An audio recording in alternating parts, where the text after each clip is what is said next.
And welcome to episode number 85, if you can believe it, of the Comic Watchers Show. I'm your host, Matt. With me is Michael Eakins this week. We gave Nick the week off because he was feeling all tired and stuff from having to drive to Missouri and this, that, and the other. So, you know, it's whatever. We can hang with this, right, Mike?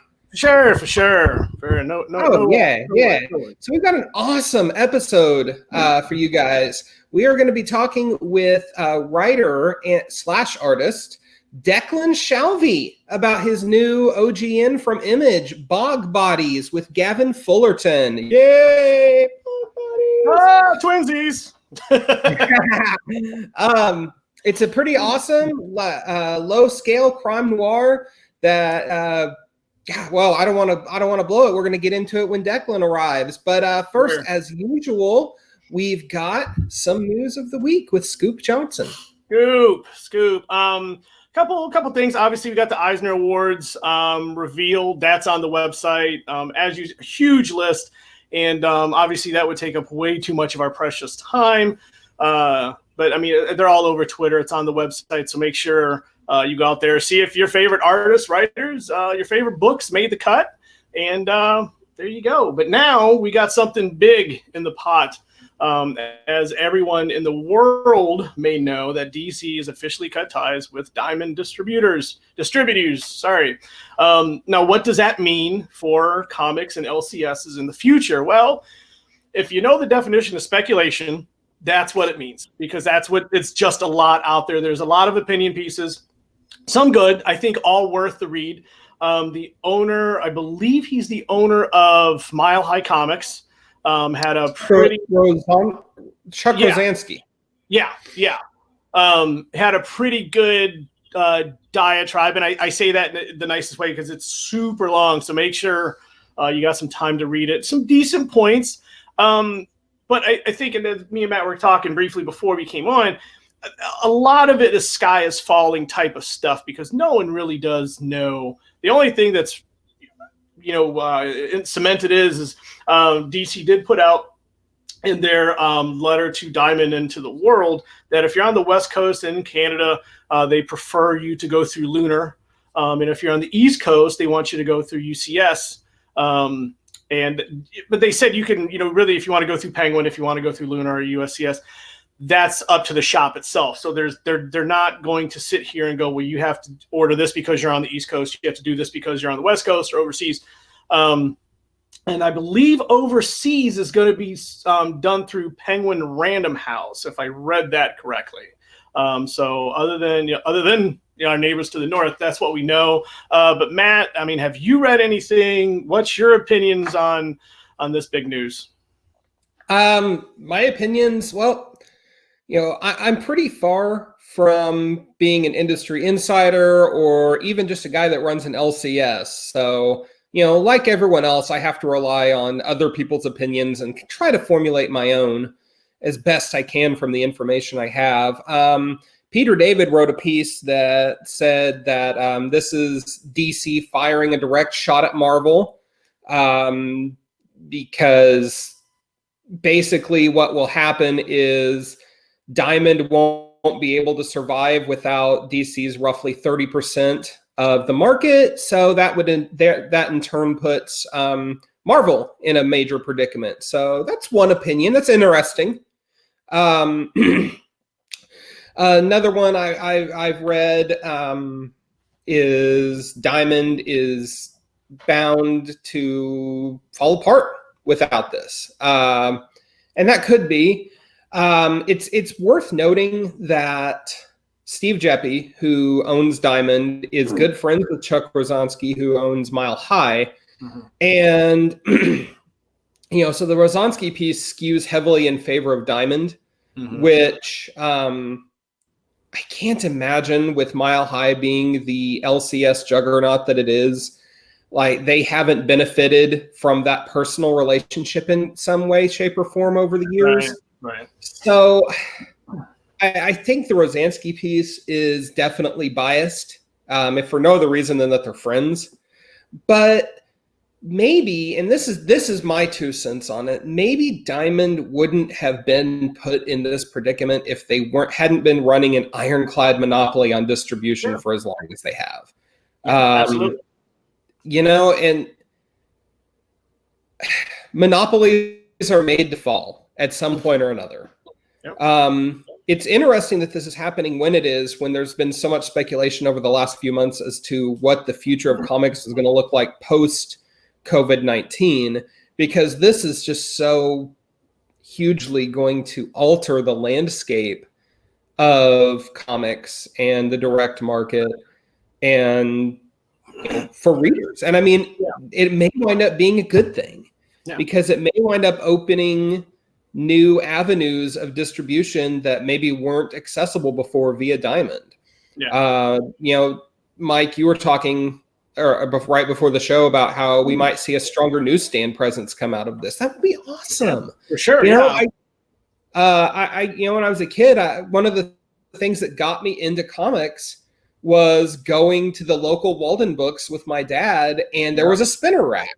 You know, and you just sit there, and there's 3 dozen comics on there or so, and when that was one of my major ends. So, and brick and mortar retail obviously kind of going by the wayside in the digital age, but at the same time, it's still out there. It's not dead. So, excuse me, anything we can do to open up new avenues for new readers to discover comics would be a good thing. So maybe that is what will come from all this. But, we just don't know. Like you were saying, there's so much to suss out with this. I also think it's really curious that these 2 distributors that DC is going with just kind of seem to have come out of nowhere. Right. Like, how did they choose them? Weren't there any bigger name distributors they could go through? Right. It just seems a little odd to me. I mean, and I've read it said that they're basically props and or puppets for DC now, which I don't know, maybe that's true. I don't know anything about these companies, and that's the thing is I don't think anybody really does. Right. They just came out of nowhere.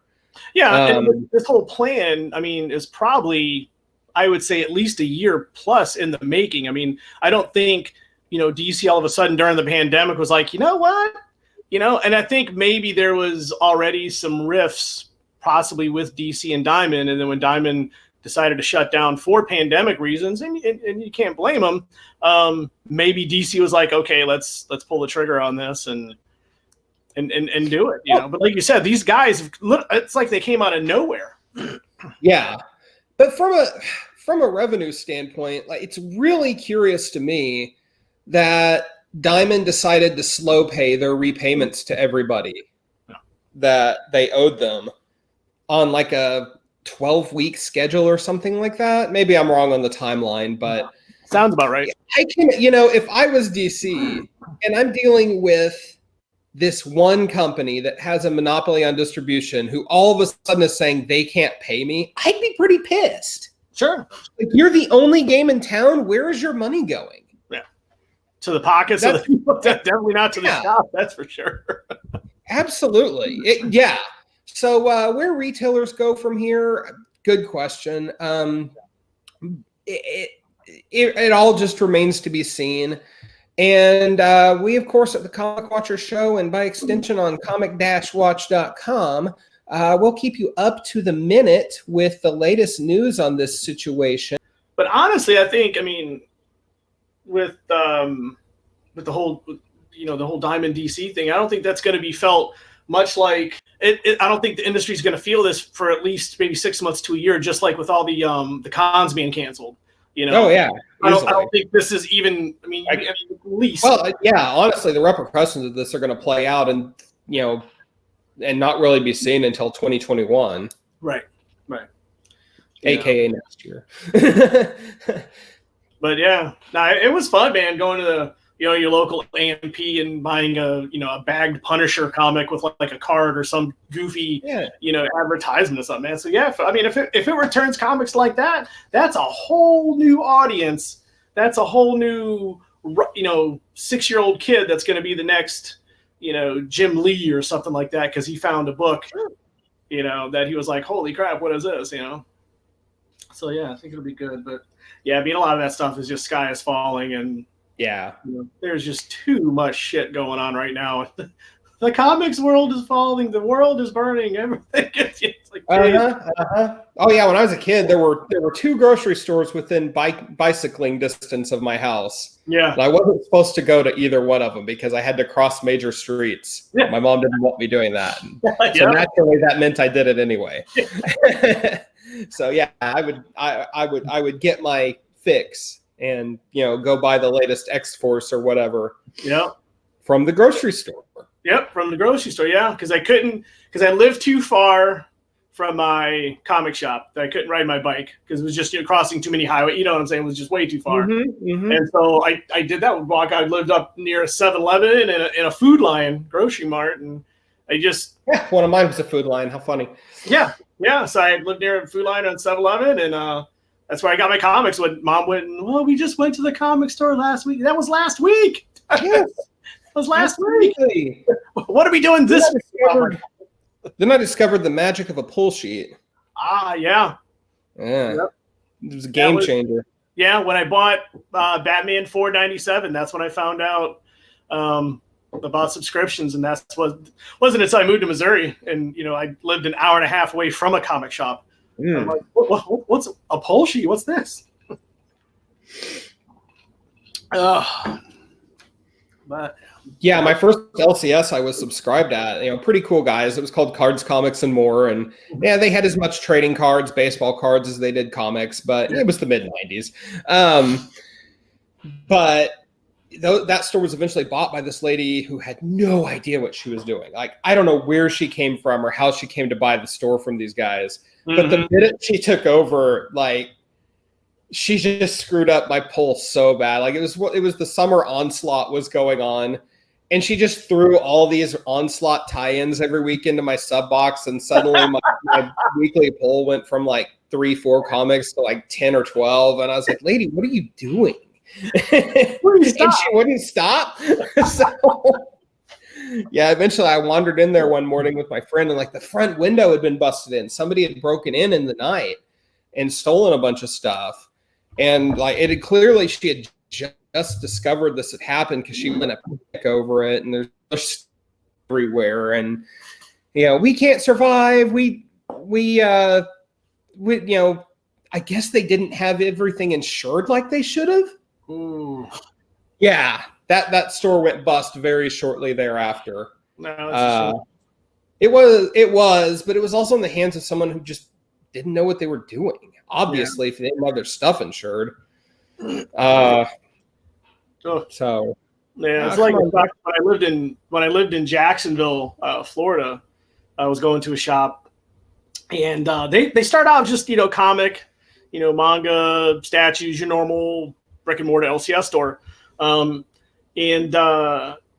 they had one of their customers who was a Warhammer guy. And had said, hey, do you guys have Warhammer games? And there's a huge presence. And so they bought the space next to them, opened that up into a gaming room. So now they had D&D and Warhammer, Hero Clicks, all that stuff going on. Well, soon they found out how much they could make off of War Machine and all the painted miniatures and stuff like that, and started slowly not ordering books or ordering the wrong books or mischarging people for comics and stuff like that.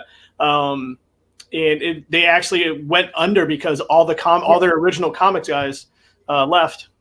Oh, yeah, I have a real similar story, but we're going to get back to it because shall be back. Declan, can you hear us okay? I can hear you. Can you hear me? Hey, we can hear you. Woo! Score one for international relations via the internet. Sorry about that. I think I'm running into problems because I think Zoom seems to do something with audio stuff. There's so many talking apps now. I just lose track on what they're doing, how many there are, and everyone has different ways of doing things. It's too much. That's actually why we switched our show over to StreamYard, because we were having issues with Skype. And Okay. StreamYard is just extremely user friendly. I mean, we just dropped a link at Yeah, you that's- and bang, you were in. No need to set up a profile or any of that nonsense. But hey, welcome to the Comic Watchers Show. Thank you so much for taking time out of your Sunday to hang out with us. Oh, thanks for having me. I'm Matt, and Matt. this is the guy that you've been talking to all along, Michael Eakins. Sometimes we man. call him How's it going? Scoop. How you doing? But Declan, we're here to talk about Bog Bodies with you. Sure. Brand new Thanks for OGN just taking came it out up. from Image. It's written by Declan himself and art by Gavin Fullerton. Colors by Rebecca Nalty. Letters by Clayton Cowles. Super awesome OGN. Declan, for those who may not be familiar with Bog Bodies, you want to give a quick synopsis of it? Yeah, sure. Well, thanks for picking it up. Basically, it's just it's an OGN self-contained story, but it's about a young Dublin gangster who goes on a job to get rid of a body with his older partner. Once they get up there, he realizes that he's the body that they're getting rid of. While trying to get away, basically ends up stranded in the Dublin mountains with his former friends trying to kill him, and he runs into this young girl who's also stuck in the mountains. They need to try and work together to survive. And so it goes. I read Bog Bodies, and really, congratulations! It's an awesome read. Awesome. Thanks, man. Do you mind if I ask what made you want to pick it up? I love crime fiction.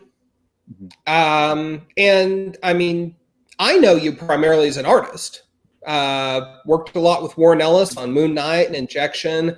I personally, again, I didn't know that you had done any writing before, so I was just kind of intrigued in general. How did you make the transition from artist to writing? Bog Bodies is kind of a follow-up to a book I did a couple of years ago that I wrote called Savage Town through Image as well. It's kind of linked to Bog Bodies. If you read it, you might see there's kind of connective tissue there. But that was an experiment in I wanted to write something. Having worked in American comics for years, doing lots of stuff for Marvel or DC and Image, I hadn't really done a lot of Irish stuff. And in Injection, Warren had asked, what I wanted to do, and one thing I'd said is could there be an Irish character?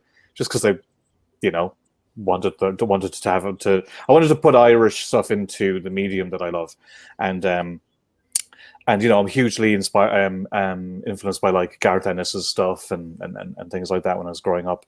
So but having done that in Injection and really liking seeing an Irish character that wasn't diddly-eye-diddly, I kind of had the urge to do more of that, but I couldn't do it drawing-wise because Injection is its own thing.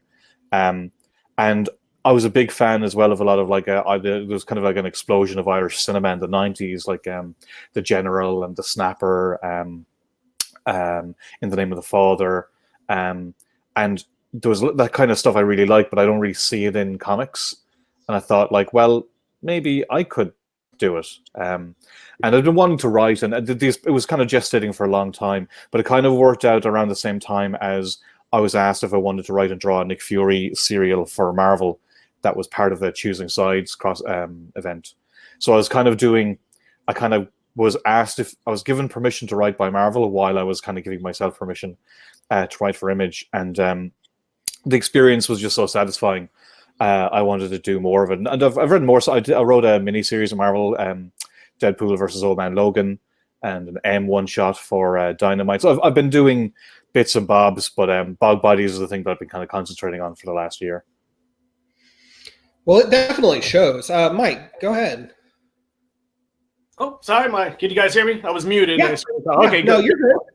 Declan, once again, thanks for hanging out with us and talking with us and doing this. There's a spookiness about Bog Bodies that combines with the art, the coloring of it, and the words. How did you three come together with the art? Did you have something in mind as you were writing this, and you were going, I sense these dark themes and kind of the choppy art kind of spookiness, like in the bogs, especially in the panels where Killian meets Neve for the first time and stuff like that. There is just like a ghost presence that just kind of I think comes to fruition in the end. But there's just like some creepiness. I mean, was that kind of planned or?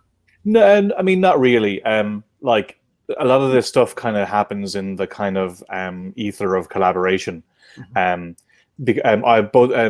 Fullerton, who drew the book, and Rebecca Nolte, who colored it, they're both Irish, and yes, we all know each other. Okay. But I know Rebecca because she did an internship in my studio one time. Ooh. And I know Gavin because he did some. I was doing some storytelling classes in Dublin a few years ago, and I met him through those. So there's a lot of Irish creators who don't have the credits that I do, and there's a lot of talent, and I like, if I can, spotlighting some like people who I think are have the skill, they just don't have the connection, say. So I wanted to make a book that would be some kind of as a spotlight for Gavin. Mm-hmm. And Rebecca has been working in like a lot of books for Boom Studios and Dynamite, and I don't think she's done a create her own book before, but it was something very different for her too. So I like the idea of paying people who don't have as much connections as I do, giving them a spotlight and letting them do great work that hopefully will help them get other work. That was my Irish. There was a certain level of practicality there. Also, I couldn't draw it. It's something I would have liked to have drawn maybe, but I just, when my actual day job is drawing comics, I don't have time to be drawing comics and writing comics for free. But I liked Gavin's work a lot. He's very adept storyteller, from the work that I'd read of his. I've in lots of zines, so I've read a lot of his stuff that he wrote and drew. I could tell he was a really good storyteller. His style was kind of he works in animation, so he does a lot of different type of stuff. But we talked a lot about like what the book was, and he definitely was moving in a kind of a more grittier, textured vein. And we had done pitch pages too. So by those pages, I was like, okay, this guy. Like there's stuff in there that I wasn't expecting, and there was stuff there that I was hoping for, and I got the stuff I was hoping for, and I got the stuff that I wasn't expecting. And you kind of just need to kind of trust that the people that you're hiring are going to do what you want them to, but also are going to give you something that you couldn't have expected. And Rebecca did that. Both of them did that. Both of them did. You can have an idea of what something is, especially when you're used to drawing it. But you also need to step back and go, these guys are good at what they're doing, so you kind of got to trust them. And Gavin's stuff got much rawer as the Gavin's style kind of devolves a little as the book goes, and like I wouldn't have suggested it, but it worked out really nicely. Like it kind of gets, when the story gets a bit more brutal, so does the art. And again, that's something I don't think you can try plan for, but it's the magic of collaboration, I think. Yeah, and it was one of the probably one of my favorite parts of the book, and you were talking about just that raw art, is when Jerry is in the trunk, when Killian pops the trunk. I think Killian pops the trunk, and Jerry's in there with a gun, and he just has this crazed smile on his look as he's pointing the gun to Killian, and I'm like, pardon my French, but I was like, God, that's pretty fucking cool. Like that just but that's another example. I just wrote that as there was a guy in the boot, and when Gavin drew that face, that's when the character kind of clicked into it. Because Jerry was, when I was, working on the overall plot and stuff, he was just that character, yada yada. But when I saw that face, I was like, that is a mean son of a bitch. Yeah. And I started writing towards that. I made him meaner and meaner because it was. I mean, that's what I think is the joy of collaboration is, the art fed the writing, which is it's a little tougher when you're making the book. I'm sure Gavin would have loved it if I just presented him an entire graphic novel fully written in a beautiful bow. But what really happened was, here's a script. I've got to go draw, I don't know, like Wolverine or whatever. And then when I see that he's getting close to finishing, I was like, oh, I need to get more script. So, but by then I would see like the first 10 pages and I'm like, oh man, this is great. And it just kind of gives you more, it's like a positive feedback loop, Very cool. Very cool. Yeah. Gavin Fullerton's art, like when I got a few pages in, I was like, man, this really reminds me of Michael Avon Oeming. In a lot of ways, it's moody and has a little bit of an abstract sensibility to it, and it's just drenched in darks, which of course that can be attributed to Rebecca as well. But it lends itself so well to the mood and tone of the piece, which to me was really kind of just small and claustrophobic and paranoid in a good way. And it kind of reminded me of Reservoir Dogs like that. Just okay. How it had, if you describe the plot of either one of those to somebody, it's really compact. And I wonder if there was any sort of film or other work of fiction that sort of impacted how you approach the story. Well, the previous book, Savage Town, was a much bigger, wider. It was like, if we're going to compare, like, it would be like more like Sopranos, where there's all these different like machinations happening. Whereas this was always a much like that book could have been expanded on. There's more there. Bog Bodies is more of a singular idea, but like I love Reservoir Dogs. I love Tarantino stuff. In a lot of the McDonagh films, like In Bruges, The Guard. I don't know if you've seen those, like that kind of stuff with a very very black heart, as in like they're very harsh, but like with a really like sharp wit as well.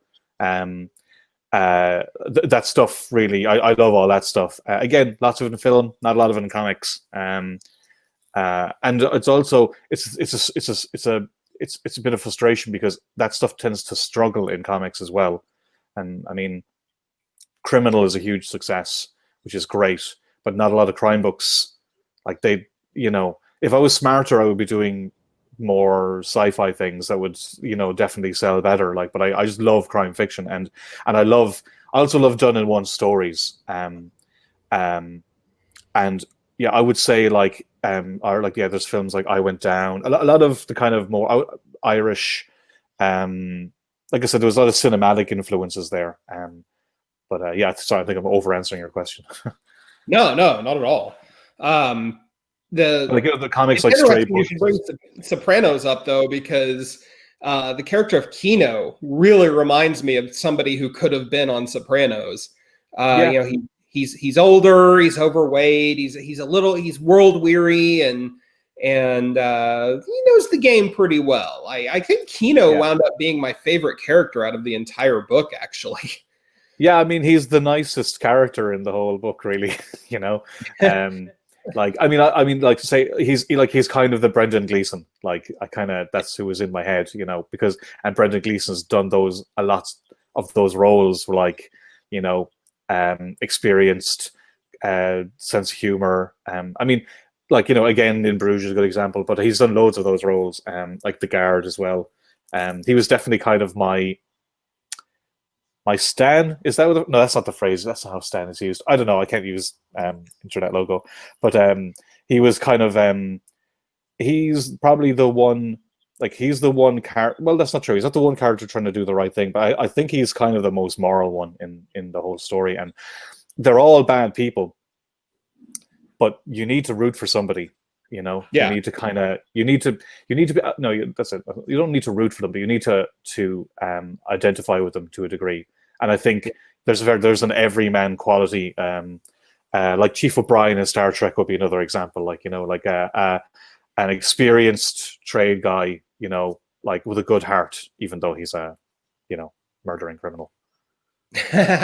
Yeah, most definitely. Like Killian, I mean, he's on the one hand, he's kind of trying to do the right thing by the end, but his motives are all about self-preservation too.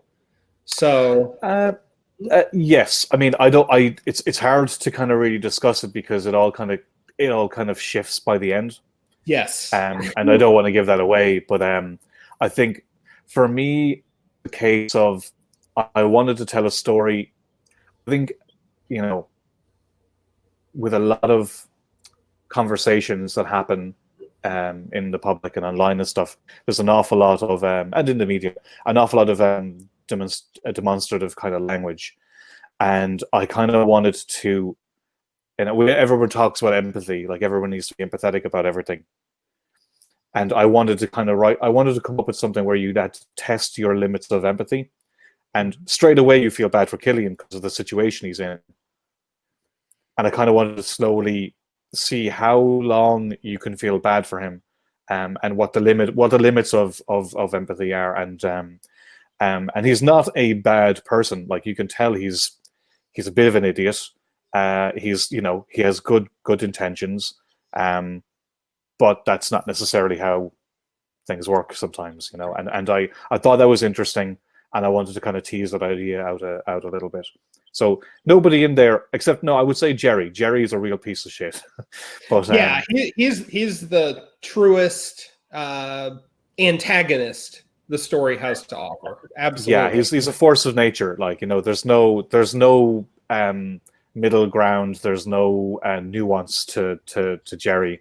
But the others are various levels. You know, even Neve, who is like the closest thing to being an innocent, is also horrible.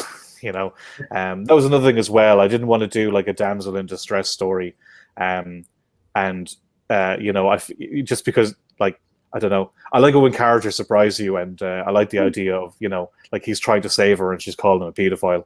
Like, I like they did try to save somebody and they're just being an asshole to you. You know. Mike, go ahead.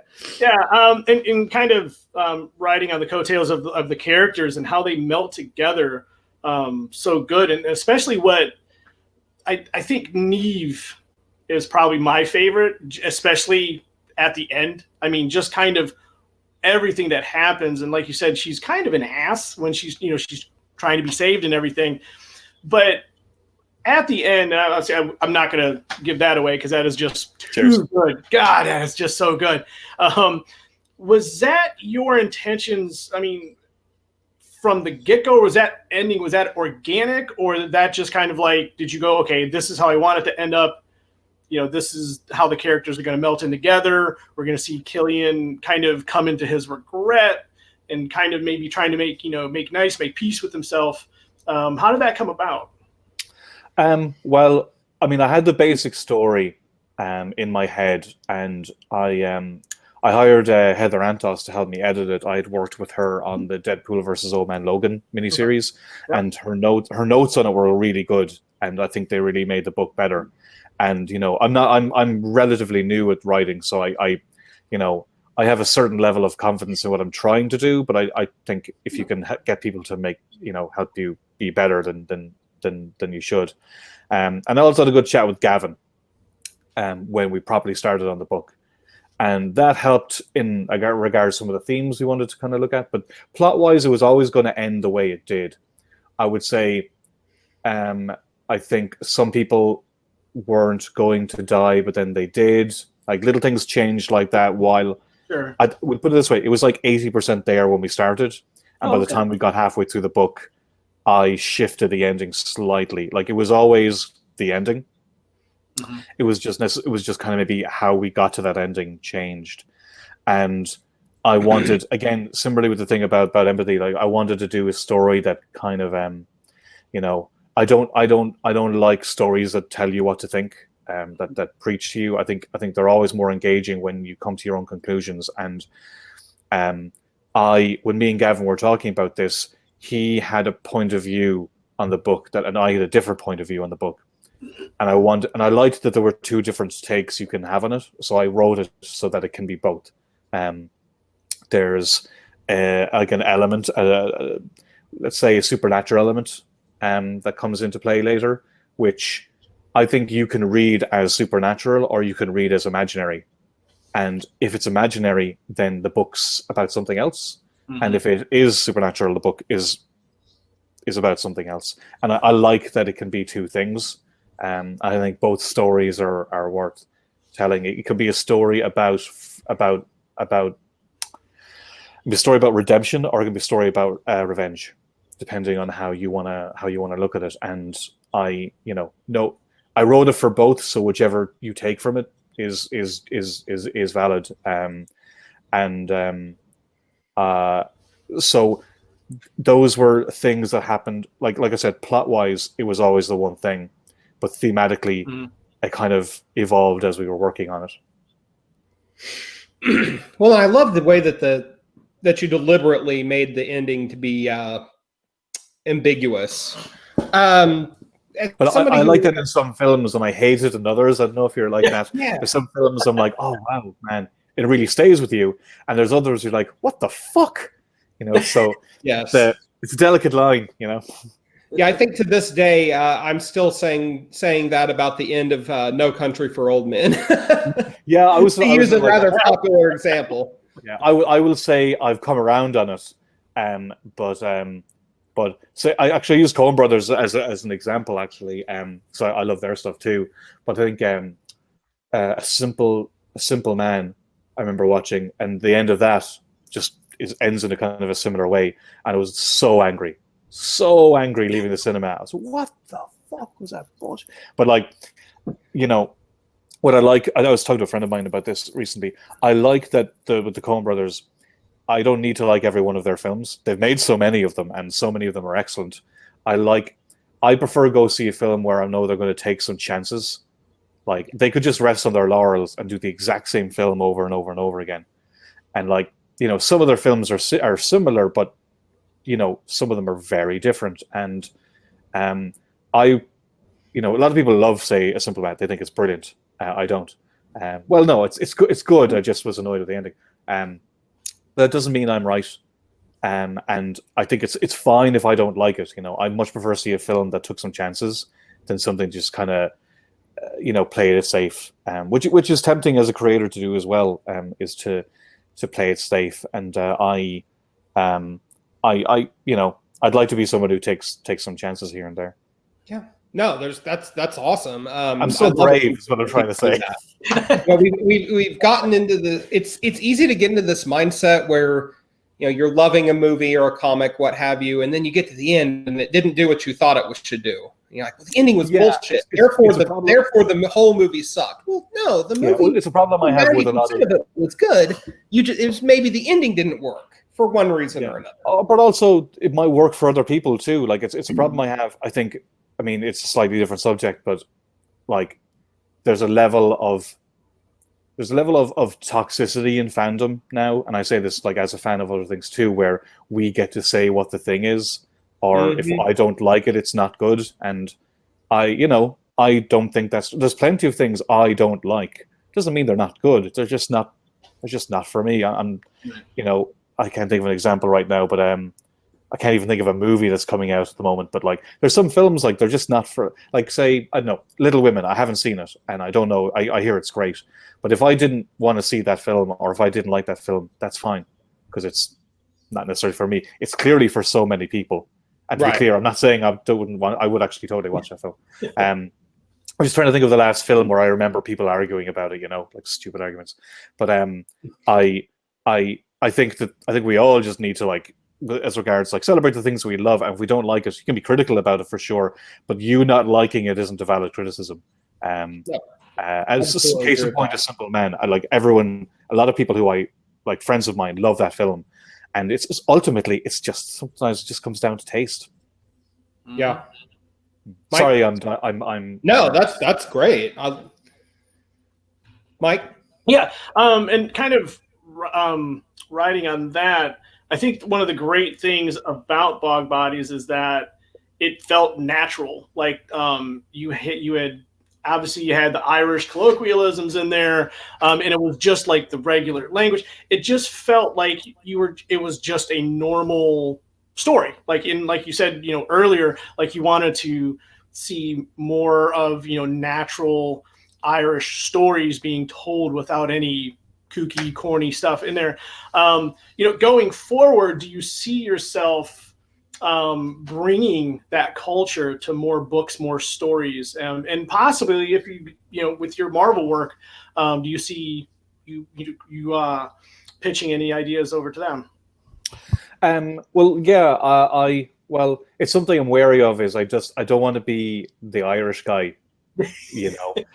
Sure. Garth Ennis has that locked up, dude. Yeah. Sorry.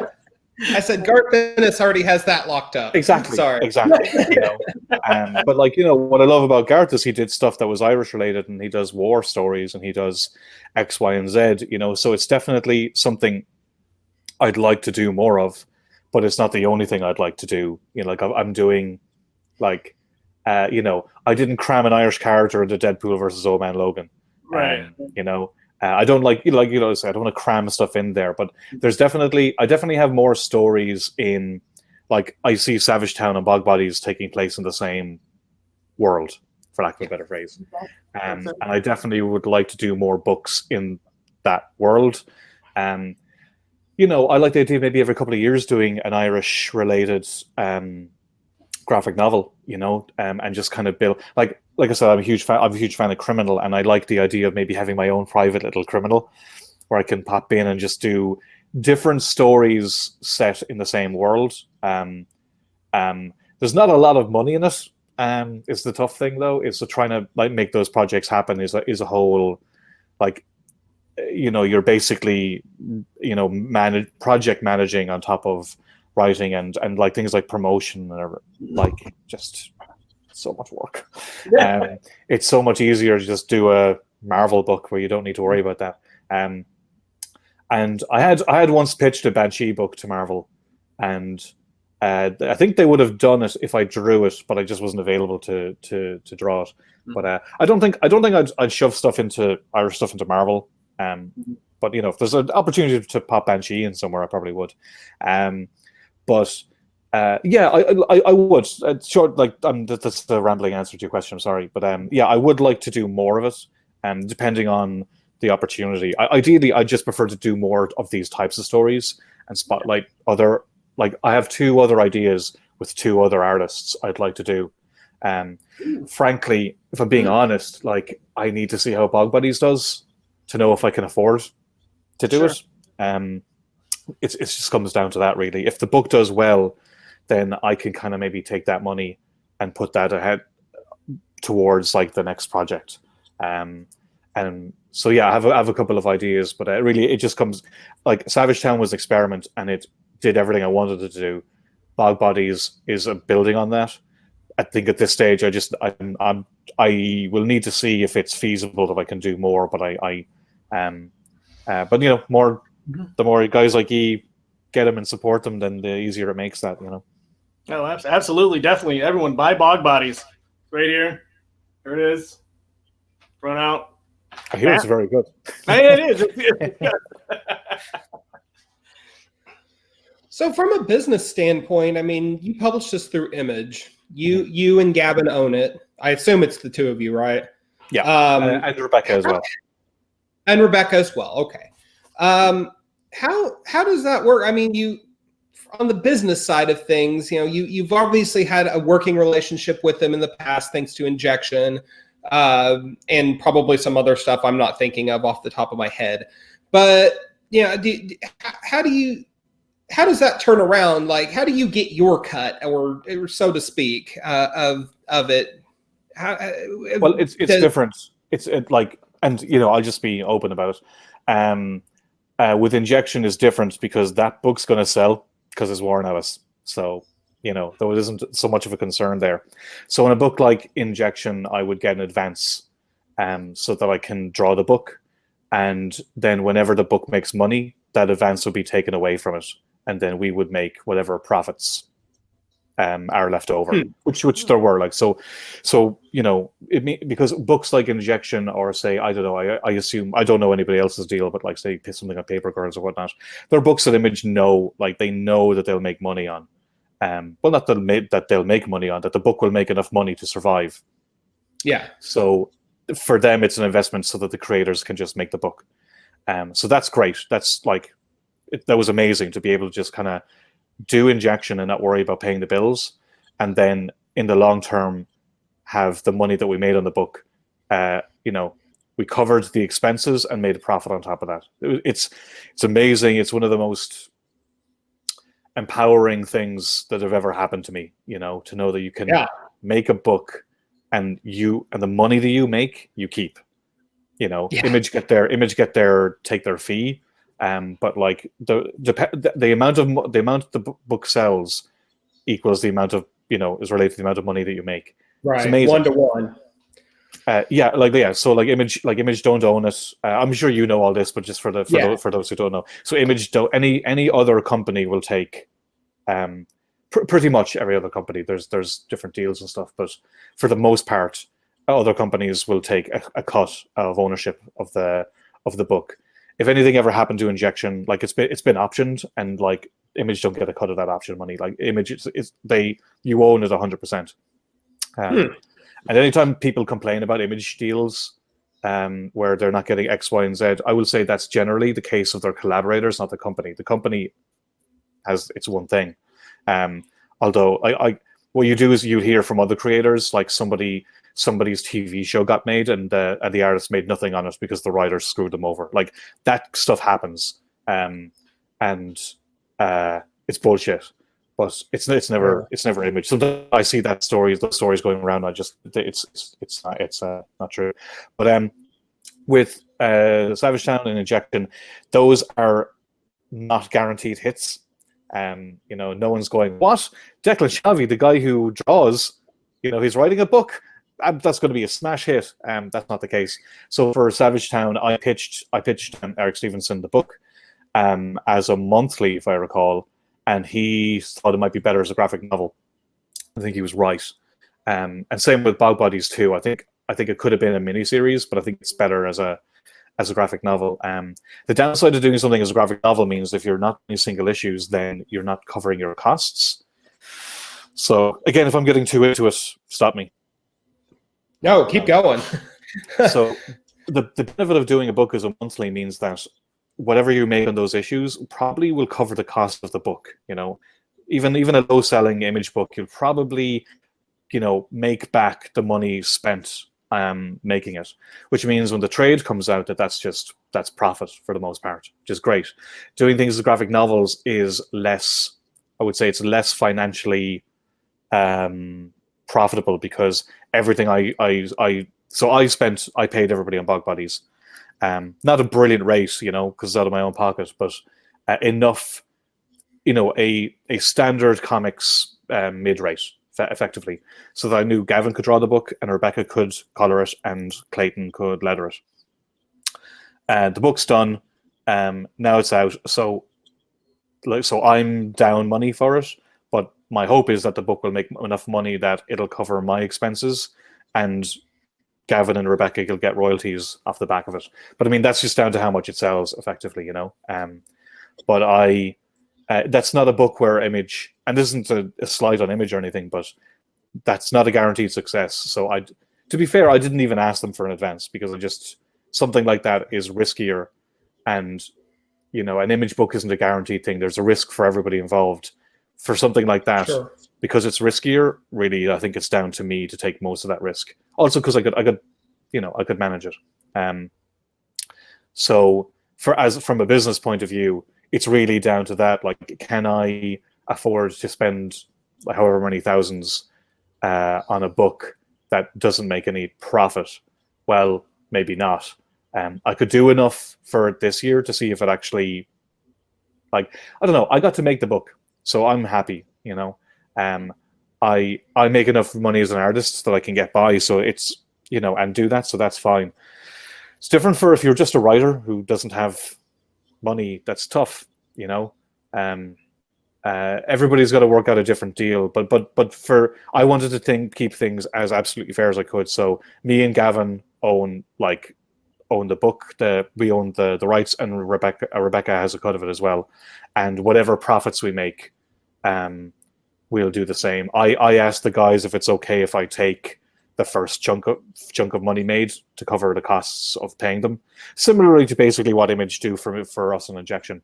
And and they're cool with that. But like ideally, I can make the money back, and then anything extra is profit for everybody.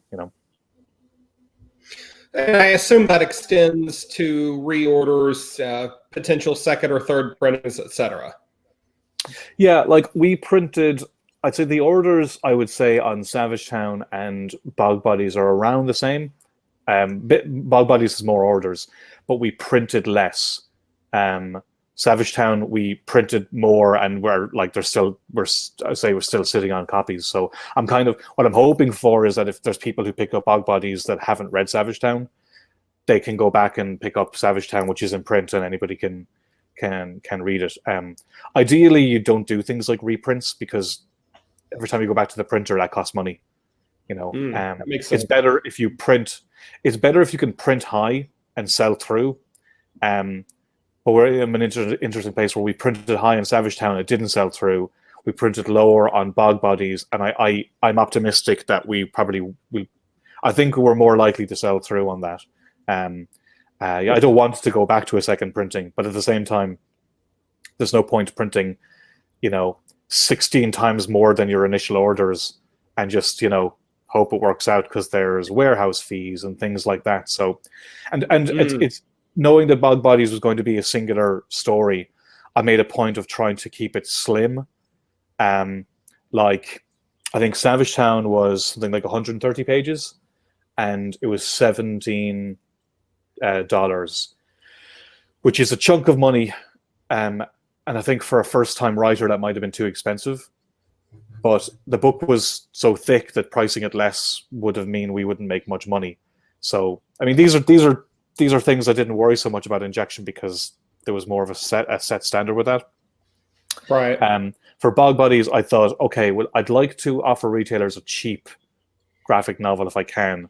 So, if that's the case, then really I need to make sure it's a certain page count. Because for example, if it's a thick book, that's more paper, so it's more expensive to make. And if I'm offering it for a lower price point to retailers, I won't make anything at all. That's just not smart. So I thought if I was going to offer them something cheaper, maybe if I made it more cheaper to make, then that would make more sense. So that's what the book's like 80 story pages. I think it's like 96. It's got like you've read the book, so you see there's stuff because I love all that extras and things like that. I read a negative review of Savage Town that was giving out shit because of the extras in the back. I'm like, what? That's your criticism? That there's extras? Fuck off. But How dare you? yeah, I'm sorry. But yeah, so the story was first, but then I started trying to think a bit more, because I know some retailers, I've talked to a lot of them, and I'd like to offer them something cheap, but at the same time, it doesn't help anybody if the book doesn't make any money.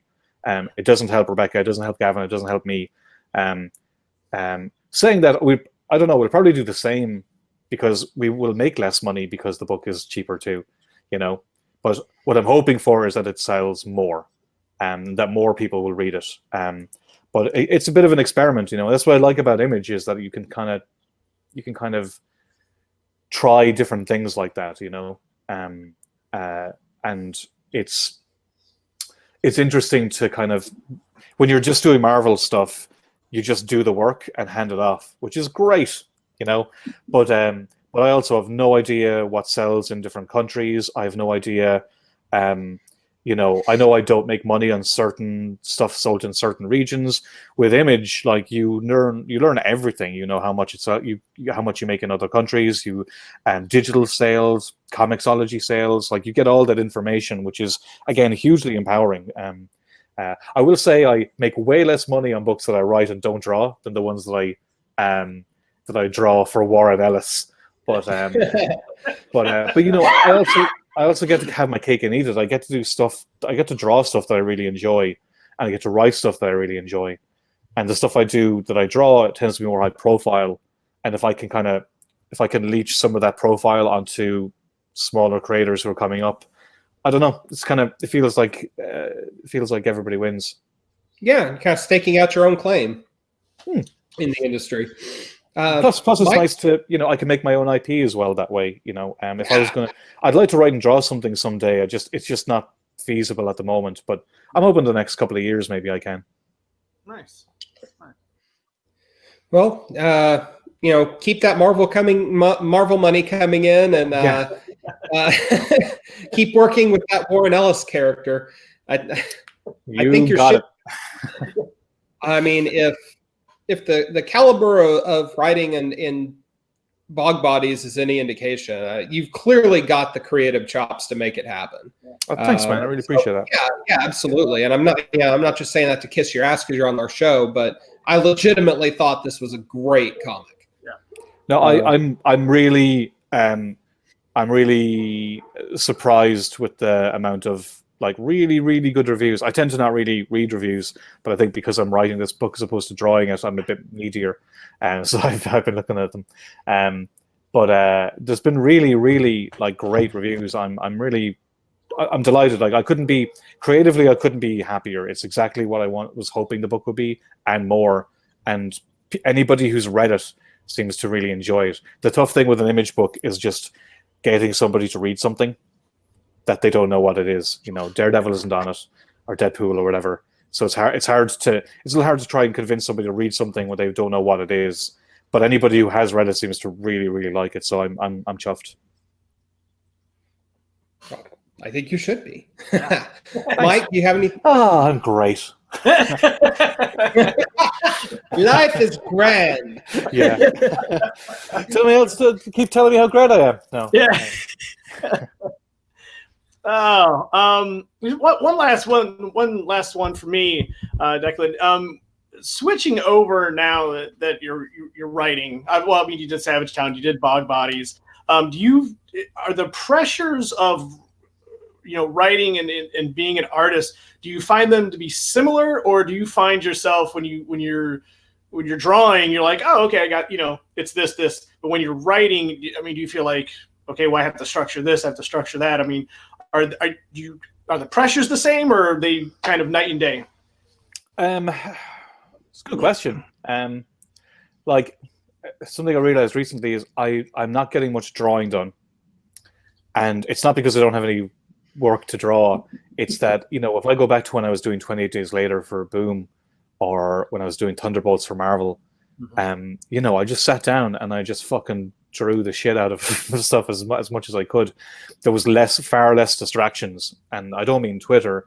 I mean okay, I'm trying to think. So I'm kind of in the later stage of things like promotion for Bog Bodies. So this is roughly going to take an hour out of the day. I'm going to do another call during the week. I did podcasts leading up to it. I did interviews. I spent time getting a soundtrack made for the book. I got a website made for the... Yeah, sorry. So if you go to the bogbodiesgn.com, we have stuff on all the creators, and you can listen to the soundtrack. So you can actually read the book to a soundtrack made by a friend. Yeah, so and my friend, he wrote the music, and because he read the script and he was reading the graphic novel, so it's very much inspired by the book. And I ended up writing some of the book to the soundtrack too. So it's kind of, again, this kind of creative engine that keeps moving. But all those, the thing about creator-owned comics, whether you're writing or drawing them, is it's a massive time suck as regards trying to get the word out. And that's not even making them, that's just trying to promote them. At the moment, I'm about to start a big drawing project. I'm in the middle of writing and drawing something for Marvel. I'm writing a mini-series for another publisher, and I have a couple of covers due. So the problem with that is it's a lot of different things that pull my energy in different ways. If I was just writing, I fucking hate Jeff Lemire when he says, no, sorry, not... I don't hate him. No, I hate that. Although I'm not that fond of him either. No, I'm just kidding. But when he says he tends I was listening to a podcast where he says he basically writes a lot of stuff in one time and then I'll move on to the next project. I find myself pulled in different directions, so I'm trying to get something written for this week and then get this cover in for that week, and and that's what I have more of a problem these days. Is it's hard because thankfully I'm in demand drawing wise. It makes it hard to kind of plot out those, because I think, you know, I was going to just spend the day drawing the other day, and then one of the book that I wrote, the art came in or the layouts came in, and I needed to give notes.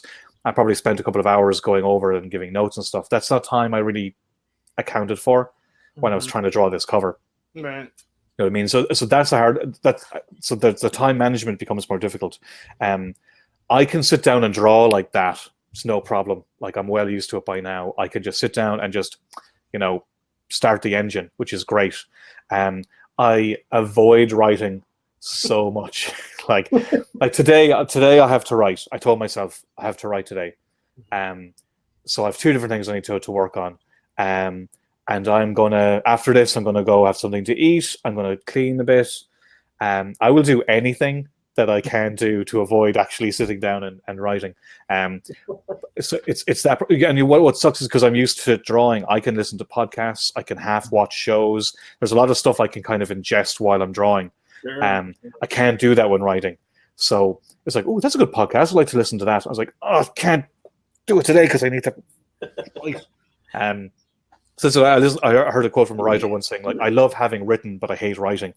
And I think that's it. I love having written, but I find it very hard to not motivate myself, but just I always have something else to do, so it's always easy to move that in front. But no, today I will write. So it's a little hard. So it sounds silly to say I have to talk myself into doing it. No, it doesn't. But that's okay. But that's my challenge, you know. As an aspiring author myself, no, it's not.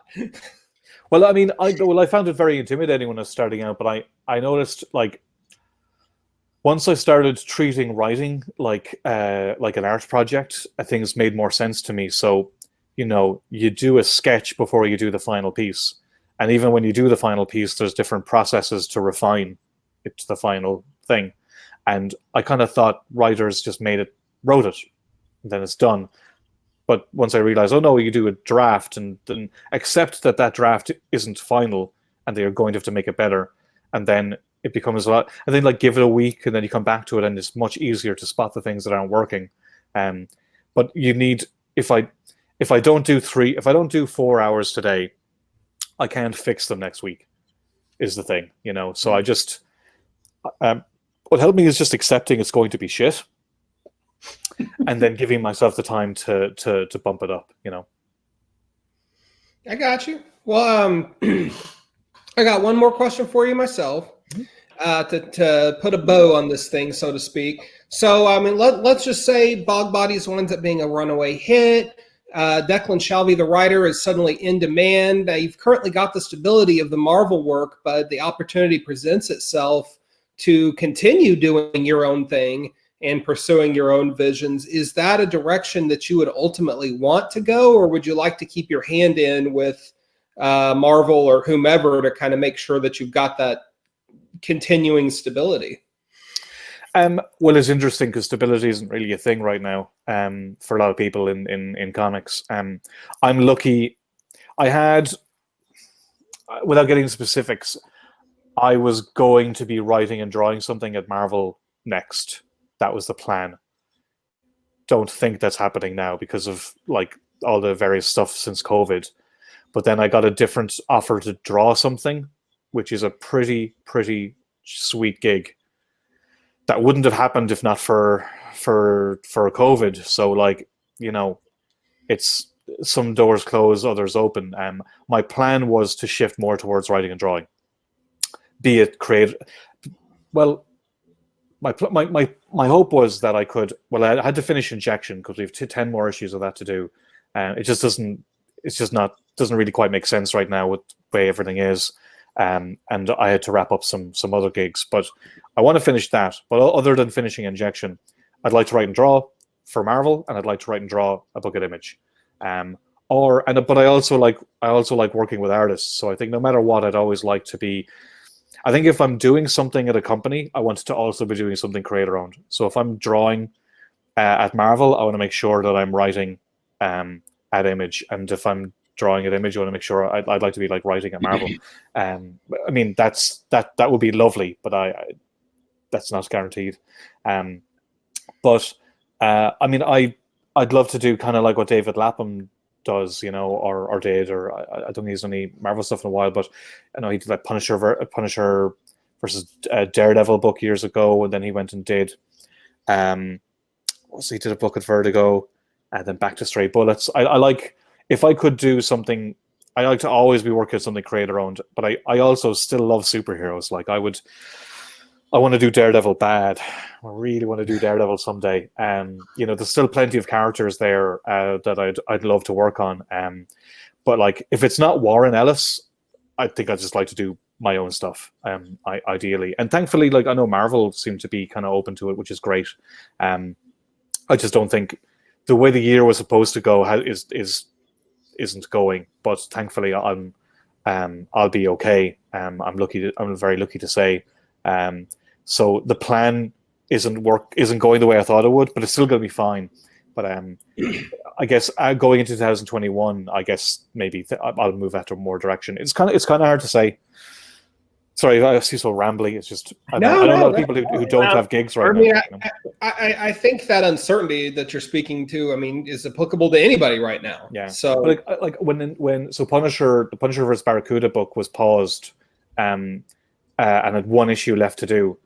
So I don't know what's happening with that. I'm sure Marvel are looking at the landscape and see when it's going to work for them. But then I had no work for the first time in 10 years, which is really fucking weird for me. Because I've been so fortunate in my career that I haven't been stuck for work in a long, long time. And then I had to start thinking, well, what the hell am I going to do? Image aren't going to be in a place where they can afford to pay like an advance that I had an injection, so I can't do that. I can't. All the Marvel stuff I had planned to do is paused. What the hell am I going to do? So then I started thinking, like, I started working on a pitch for like a creator-owned thing that I maybe would do digitally. I think it's an interest. Like, if this gig hadn't come up, that's what I would be doing right now. Trying to do a creator-owned book that I might release digitally, because who knows if there's another shutdown coming? You know, who knows what's going to happen virus-wise? Like, I think it's more likely there's going to be disruptions. It's a very disruptive time, and while I honestly much prefer a single issue format, I kind of made the decision, like, I'm going to have to do this now. Now I didn't have to because I got this gig, but after that, I don't know. Maybe that's what I'll have to do. I can't choose to do a Marvel book if Marvel aren't publishing them, you know. So I think it'll be interesting seeing where we are in 6 months when a lot of creators. I think a lot of creators are thinking similarly to me. I also don't know if there's enough money in digital to get by month to month. I'm not sure that there is, but you know, Dan. I mean, we look back at this moment in a few years and see a lot of hopefully innovation. You know. Yeah. That's actually something we were discussing right before you came on. From chaos and uncertainty tends to come the best art. Historically, so yeah, like I'm reminded when Marvel were facing bankruptcy, they did Ultimate Spider-Man, Marvel Knights, like and the stuff that didn't work we don't remember anymore, but the stuff that worked, we're still on those coattails. We're still talking about it. Well, yeah, like I don't know what's going to happen with this DC. Like I try and stay as informed as I can about all this stuff, but I talk to retailers and whatnot, trying to get their point of view on stuff, and I'm sure it's going to hurt retailers for sure, and COVID has hurt them as well. But also, I look at the numbers of comics and they're going down. I don't mean in general. I mean like a title, like any book I do, like injection sales go down, issue to issue. Trades we do quite well. So there's. Do we every book that comes out, there is an attrition to some. Not every book. Some books do better, which is great. But how long was that going to last? And should every book be published? I'm sorry, I don't mean that. I mean, should every book be a monthly series? I don't think it needs to be.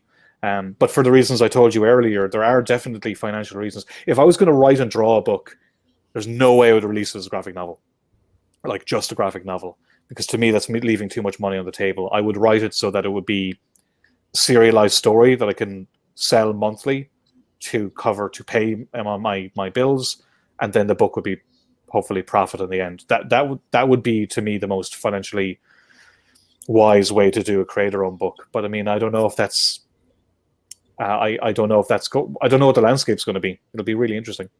Yeah. I don't know what you guys think about it all. Yeah, I guess I'll give this to the podcast. No. Pretty much what you said. The future is unwritten. Nobody knows what's going to happen. There's a ton of guesswork and supposition right now, but at the end of the day, we've all just got to buckle up and do our part to continue to support the industry, whether it's creators like yourself, readers, getting the things that they can both like and can afford, regardless of format, and supporting those retailers. Because I think the big shift is happening. Well, I think it has already happened, but it will happen more is, if you're going to buy something in print, it needs to feel like it's worth it. Yes, absolutely. And it doesn't mean the single issues aren't worth it, but I think you definitely need, because paper costs are going up as well. So, I've no problem. But the thing is, as well, I know I'm not every reader. I don't mind buying an expensive hardcover, if it feels really, really, really nice. That's fine with me. Maybe I won't buy the digital version, or I won't buy the single issues, but I'll get the graphic novel. So, but also, you don't want to be dropping, $5 or whatever for something that doesn't feel like it's worth it. And exactly. And then that gets tough as well, because what quantifies worth?